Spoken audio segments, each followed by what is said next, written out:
Hello everyone, কেমন আছো সবাই? আজ ছিল একটি বিয়েবাড়িতে যাওয়ার প্ল্যান।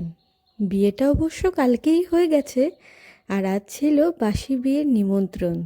তো ভাবলাম এই সুযোগে একটু সাজগোজ তো করাই যায়। আলমারি খুলে শুরু হলো শাড়ি খোঁজার মহাযুদ্ধ। অনেক খোঁজাখুঁজির পর অবশেষে একটি শাড়ি উদ্ধার করলাম। তারপর তাড়াতাড়ি স্নান সেরে ঠাকুরকে প্রণাম করে পুজোটা দিয়েই নিলাম।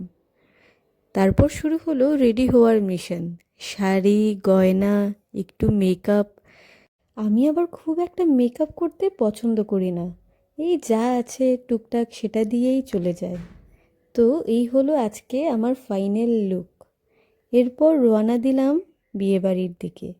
গিয়ে দেখি বাসি বিয়ের অনুষ্ঠান তো বেশ জমে উঠেছে। বর আর কনের পাশা খেলার সুন্দর একটি রিচুয়াল চলছিল। কে জিতবে তা নিয়ে চারপাশে বেশ উত্তেজনা। তারপর এলো সেই সবার প্রিয় মুহূর্ত, খাওয়া। মাটনটা এত ভালো ছিল যে আমি দুটো বাটি শেষ করে ফেললাম। এইভাবেই শেষ হলো আজকের দিনটি। আবার আপনাদের সাথে নেক্সট ভিডিওতে দেখা হবে। টাটা।